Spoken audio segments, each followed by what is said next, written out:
ರೈತ ಬಾಂಧವರಿಗೆ ಪ್ರಗತಿ ಚಾನಲ್ಗೆ ಆತ್ಮೀಯವಾದಂಥ ಸ್ವಾಗತ. ಇಂದಿನ ಜೋಳದ ಬೆಲೆಯನ್ನು ನೋಡಿಕೊಂಡು ಬರೋಕ್ಕಿಂತ ಮುಂಚೆ ಇನ್ನೂ ಯಾರು ಹೊಸದಾಗಿ ನಮ್ಮ ಯೂಟ್ಯೂಬ್ ಚಾನಲ್ ನೋಡ್ತಾ ಇದ್ದರೆ ಚಾನಲನ್ನು ಈಗಲೇ ಸಬ್ಸ್ಕ್ರೈಬ್ ಆಗಿ.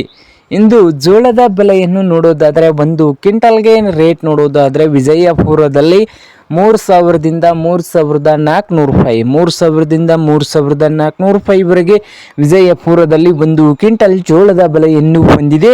ಹಾಗೆ ಹುಬ್ಬಳ್ಳಿಯಲ್ಲಿ ಒಂದು ಕ್ವಿಂಟಲ್ ಜೋಳದ ರೇಟ್ ಬಂದು 1,600ದಿಂದ 3,300 ರೂಪಾಯಿವರೆಗೆ ಹೈಬ್ರಿಡ್ ಜೋಳದ ಬೆಲೆಯನ್ನು ಹೊಂದಿದೆ.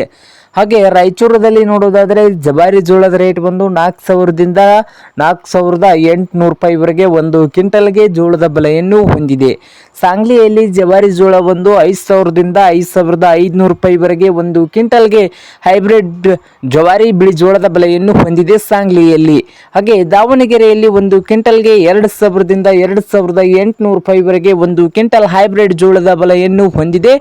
ಕಲಬುರಗಿಯಲ್ಲಿ ಹೈಬ್ರಿಡ್ ಹಾಗೆ ಬಿಳಿ ಜೋಳ ಎರಡು ಸರಾಸರಿ ರೇಟ್ ನೋಡೋದಾದ್ರೆ ಕಲಬುರಗಿಯಲ್ಲಿ 2,200ದಿಂದ 4,800 ರೂಪಾಯಿವರೆಗೆ ಒಂದು ಕ್ವಿಂಟಲ್ಗೆ ಬೆಲೆಯನ್ನು ಹೊಂದಿದೆ. ನೋಡಿ ರೈತ ಬಾಂಧವರೇ.